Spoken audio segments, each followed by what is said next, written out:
Abimelech, the son of Jerubbaal, went to Shechem to his mother's brothers, and spoke with them and his family, saying, Please speak in the ear of all the men of Shechem. It is better for you that all the sons of Jerubbaal, who are 70 persons, rule over you, or that one rule over you. Remember that I am your flesh and your bone. His mother's brothers spoke of him in the ears of all the men of Shechem all these words. Their hearts inclined to follow Abimelech, for they said, He is our brother. They gave him 70 pieces of silver out of the house of Baal-berith, with which Abimelech hired vain and reckless fellows who followed him. He went to his father's house at Orpha and killed his brothers, the sons of Jerubbaal, being 70 persons, on one stone. But Jotham, the youngest son of Jerubbaal, was left, for he hid himself.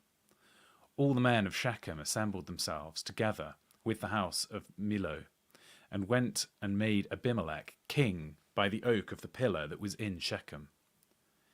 When they told it to Jotham, he went and stood on top of Mount Gerizim, and lifted his voice, cried out, and said to them, Listen to me, you men of Shechem, that God may listen to you. The trees set out to appoint a king over themselves. They said to the olive trees, Reign over us. But the olive trees said to them, Should I stop producing my oil, with which they honor God and man by me, and go and wave back and forth over the trees? The trees said to the fig trees, Come and reign over us. But the fig trees said to them, Should I leave my sweetness and my good fruit, and go to wave back and forth over the trees? The trees said to the vine, Come and reign over us. The vine said to them, Should I leave my new wine, which cheers God and man, and go and wave back and forth over the trees? Then the trees said to the bramble, Come and reign over us. The bramble said to the trees, If in truth you anoint me king over you, then come and take refuge in my shade. And if not, let fire come out of my bramble, and devour the cedars of Lebanon. Now therefore, if you have dealt truly and righteously, in that you have made Abimelech king, and if you have dealt well with Jerubbaal and his house, and have done to him according to the deserving of his hands, for my father fought you, and risked his life, and delivered you out of the hand of Midian, and you have risen up against my father's house today, and have slain his sons, 70 persons on one stone, and have made Abimelech, the son of his female servant, king over men of Shechem, because he is your brother. If then you have dealt truly and righteously with Jerubbaal and with his house today, then rejoice in Abimelech, and let him also rejoice in you. But if not, let fire come out from Abimelech, and devour the men of Shechem, and the house of Milo, and let fire come out of the men of Shechem, and from the house of Milo, and devour Abimelech. Jotham ran away and fled, and went to Beer, and lived there for fear of Abimelech and his brother.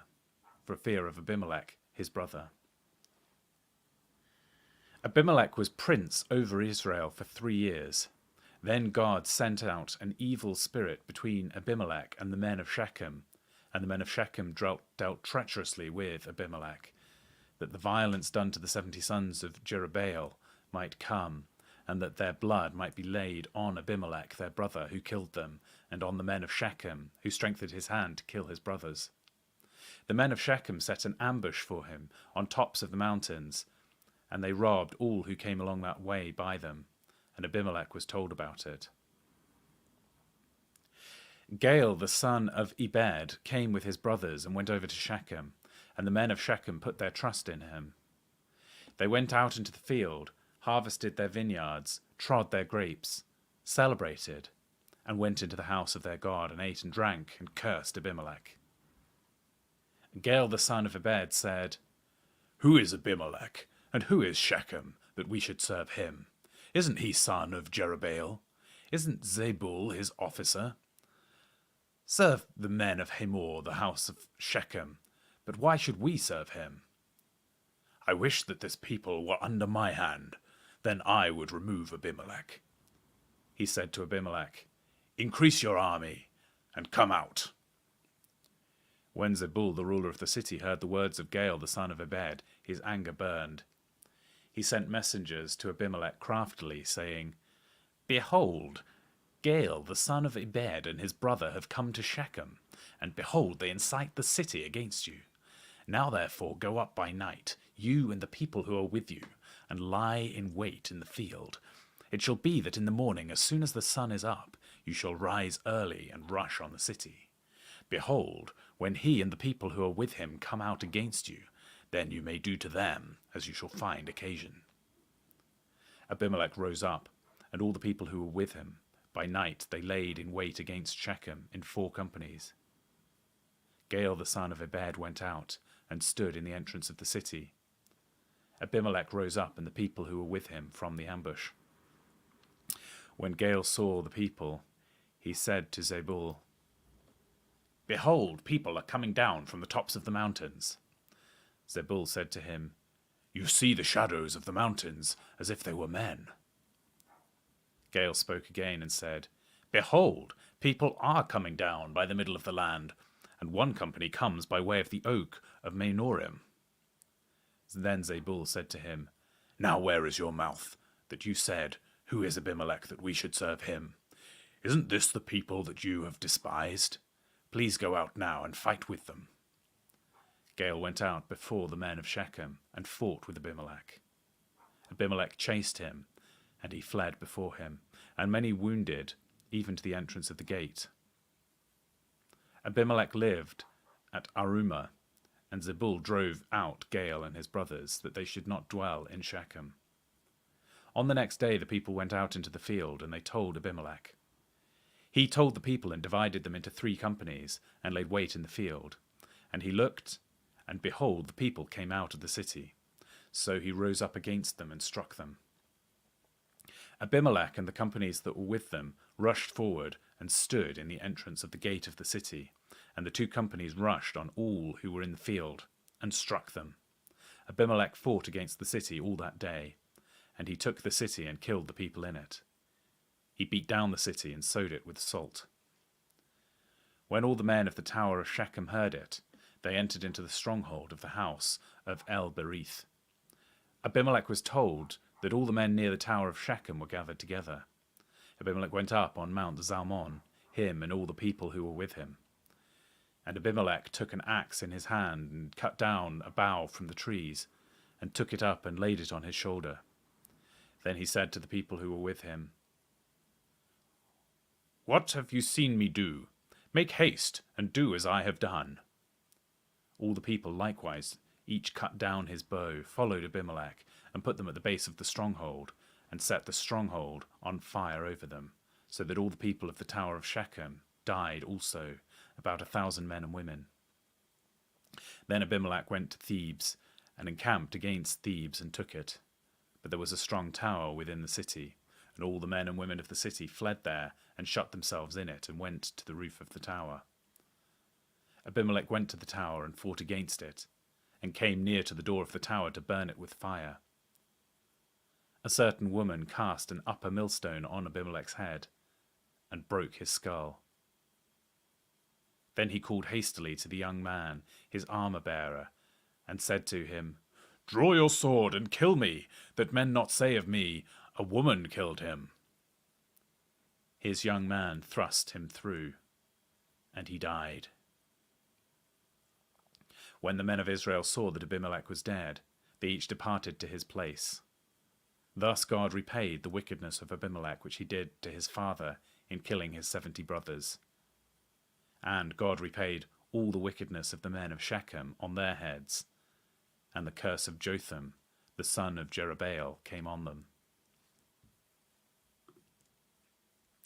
After Abimelech, Tola the son of Puah, the son of Doda, a man of Issachar, arose to save Israel. He lived in Shamir, in the hill country of Ephraim. He judged Israel 23 years, and died and was buried in Shamir. After him, Jair the Gileadite arose. He judged Israel 22 years. He had 30 sons, who rose on 30 donkey colts. They had 30 cities, which are called Havoth Jair to this day, which are in the land of Gilead. Jair died and was buried in Camon.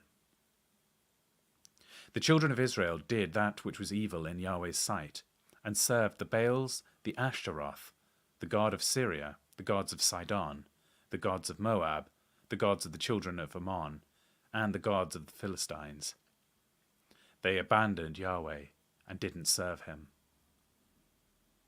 Yahweh's anger burned against Israel, and he sold them into the hand of the Philistines and into the hand of the children of Ammon.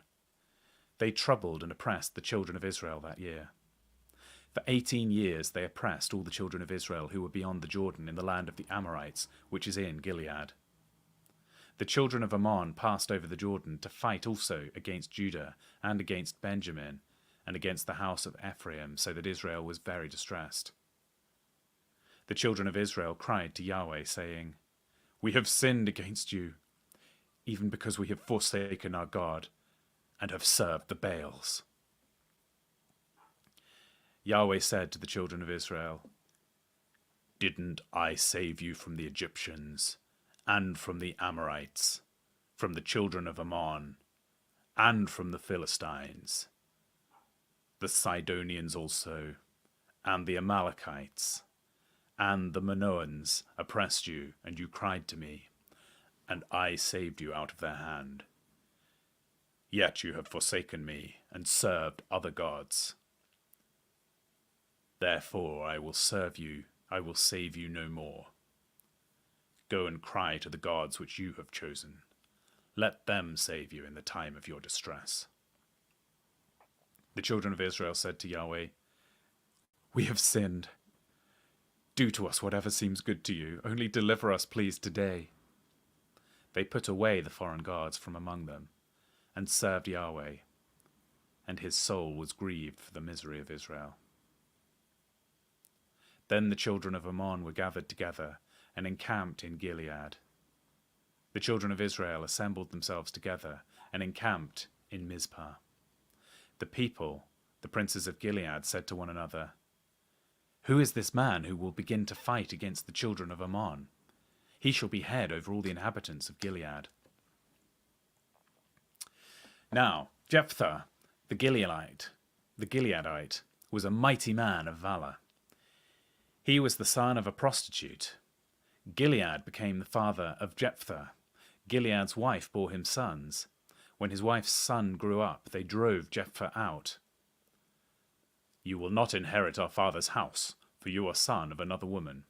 Then Jephthah fled from his brothers and lived in the land of Tob. Outlaws joined up with Jephthah, and they went out with him. After a while, the children of Ammon made war against Israel. When the children of Ammon made war against Israel, the elders of Gilead went out to get Jephthah out of the land of Tob. They said to Jephthah, "Come and be our chief, that we may fight with the children of Ammon." Jephthah said to the elders of Gilead, "Don't you hate me and drive me out of my father's house? Why have you come now to me when you are in distress?" The elders of Gilead said to Jephthah, "Therefore we have turned again to you now, that you may go with us to fight the children of Ammon. You will be our head over the inhabitants of Gilead." Jephthah said to the elders of Gilead, "If you bring me home again to fight with the children of Ammon, and Yahweh delivers them from before me, will I be at your head?" The elders of Gilead said to Jephthah, "Yahweh will be our witness between us. Surely we will do what you say." Then Jephthah went with the elders of Gilead, and the people made him head and chief over them. Jephthah spoke all his words before Yahweh at Mizpah. Jephthah sent messengers to the king of the children of Ammon, saying, "What do you have to do with me, that you have come to me to fight against my land?" The king of the children of Ammon answered the messengers of Jephthah, "Because Israel took away my land when he came up out of Egypt, from the Arnon even to Jabbok, even to the Jordan. Now therefore restore that territory again peaceably." Jephthah sent messengers again to the king of the children of Ammon, and he said to him, "Jephthah says, Israel didn't take away the land of Moab, nor the land of the children of Ammon. But when they came to Egypt, and Israel went through the wilderness of the Red Sea and came to Kadesh, then Israel sent messengers to the king of Edom, saying, Please let us pass through your land. But the king of Edom didn't listen. In the same way he sent to the king of Moab, but he refused. So Israel stayed in Kadesh. Then they went through the wilderness and went around the land of Edom to the land of Moab, and came by the east side of the land of Moab. And they encamped on the other side of the Arnon, but they didn't come within the border of Moab, for the Arnon was on the border of Moab. Israel sent messengers to Sihon, king of the Amorites, the king of Heshbon, and Israel said to him, "Let us pass through your land to my place." But Sihon didn't trust Israel to pass through his border. But Sihon gathered all his people together and encamped in Jahaz and fought against Israel. Yahweh, the God of Israel, delivered Sihon and all his people into the hand of Israel, and they struck them. So Israel possessed all the land of the Amorites, the inhabitants of that country. They possessed all the border of the Amorites, from the Arnon even to the Jabbok, and from the wilderness even to the Jordan. So now Yahweh, the God of Israel, has dispossessed the Amorites from before his people Israel. And should you possess them? Won't you possess that which Chemosh, your God, gives you to possess? So whoever Yahweh our God has dispossessed from before us, them will we possess. Now are you anything better than Balak, the son of Zippor, king of Moab? Did he ever strive against Israel, or did he ever fight against them? Israel lived in Heshbon and its towns, and in Aroer and its towns, and in all the cities that are along the side of the Arnon for 300 years. Why didn't you recover them within that time? Therefore I have not sinned against you, but you do me wrong to war against me. May Yahweh the judge be judge today between the children of Israel and the children of Ammon. However, the king of the children of Ammon didn't listen to the words of Jephthah which he sent him. Then Yahweh's spirit came on Jephthah, and he passed over Gilead and Manasseh, and passed over Mizpah of Gilead, and from Mizpah of Gilead he passed over to the children of Ammon. Jephthah vowed a vow to Yahweh, and said, "If you will indeed deliver the children of Ammon into my hand, then it shall be that whatever comes out of the doors of my house to meet me when I return in peace from the children of Ammon, it shall be Yahweh's, and I will offer it up for a burnt offering." So Jephthah passed over to the children of Ammon to fight against them, and Yahweh delivered them into his hand. He struck them from Aroer until you come to Minith, even 20 cities, and to Bethshurim, with a very great slaughter. So the children of Ammon were subdued before the children of Israel. Jephthah came to Mizpah, to his house, and behold, his daughter came out to meet him, with tambourines and with dances. She was his only child. Beside her, he had neither son nor daughter. When he saw her, he tore his clothes and said, "Alas, my daughter, you have brought me very low. And you are one of those who trouble me, for I have opened my mouth to Yahweh, and I can't go back." She said to him, "My father, you have opened your mouth to Yahweh. Do to me according to that which has proceeded out of your mouth, because Yahweh has taken vengeance for you on your enemies, even on the children of Ammon." Then she said to her father, "Let this thing be done for me. Leave me alone 2 months, that I may depart and go down on the mountains, and bewail my virginity, I and my companions." He said, "Go." He sent her away for the 2 months, and she departed, she and her companions, and mourned her virginity on the mountains. At the end of 2 months, she returned to her father, who did with her according to his vow which he vowed. She was a virgin. It became a custom in Israel that the daughter of Israel went yearly to celebrate the daughter of Jephthah in Gilead, 4 days in a year.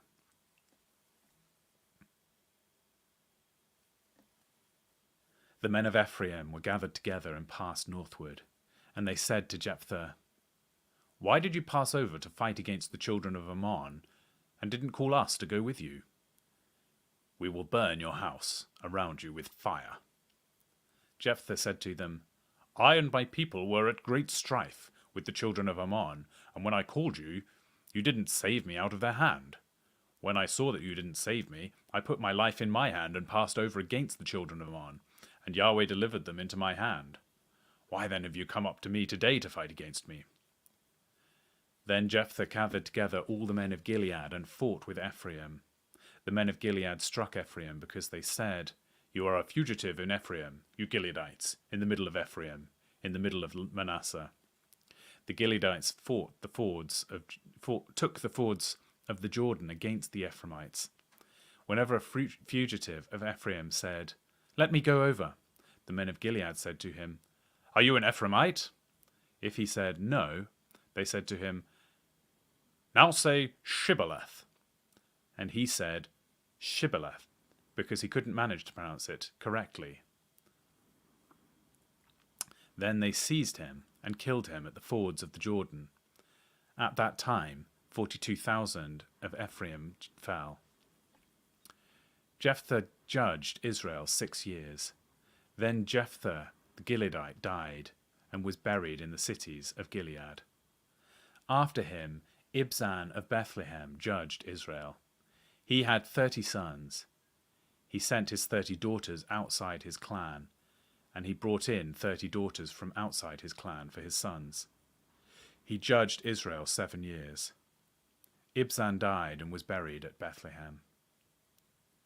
After him, Elon the Jebulonite judged Israel, and he judged Israel 10 years. Elon the Zebulonite died and was buried at Ajalon in the land of Zebulun. After him, Abdon the son of Hillel the Pitharite judged Israel. He had 40 sons and 30 sons who rode on 7 donkey colts. He judged Israel 8 years. Abdon the son of Hillel the Pirathonite died and was buried in Pirathon in the land of Ephraim in the hill country of the Amalekites. The children of Israel again did that which was evil in Yahweh's sight, and Yahweh delivered them into the hands of the Philistines 40 years.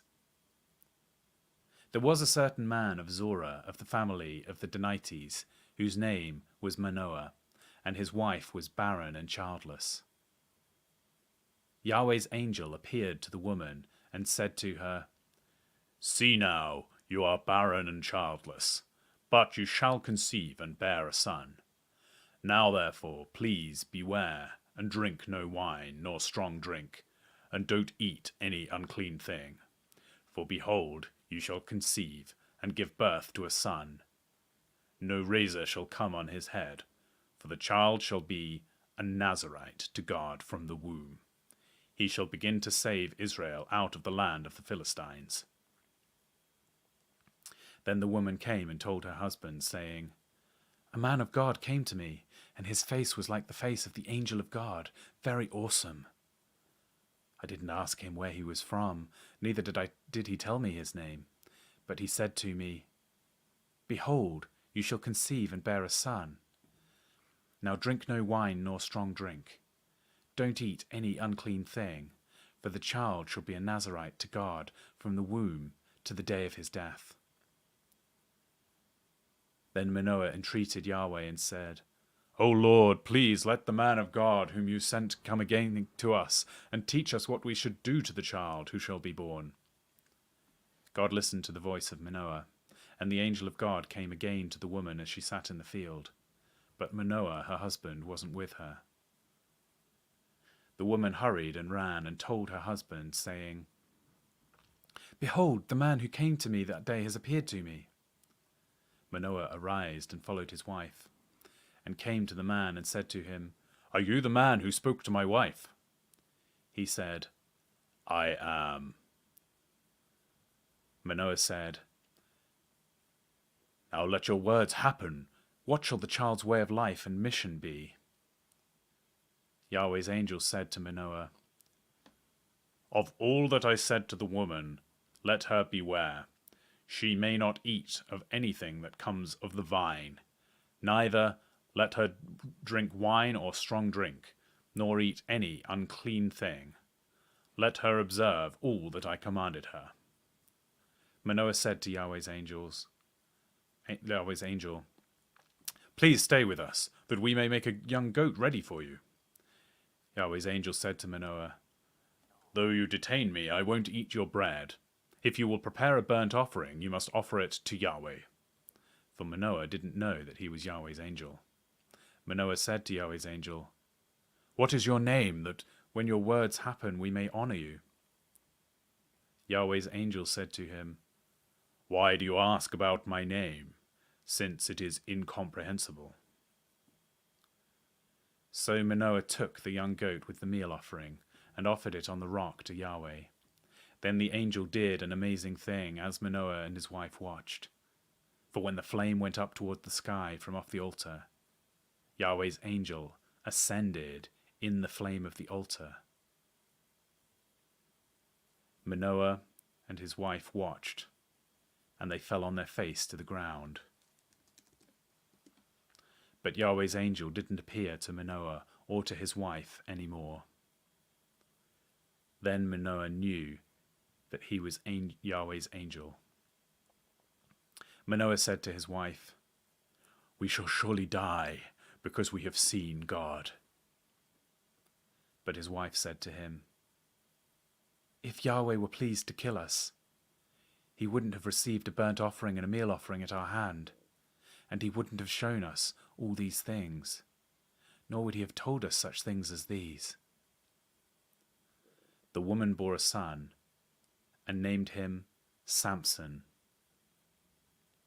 The child grew, and Yahweh blessed him. Yahweh's spirit began to move him in Manoah Dan, between Zorah and Eshtaol.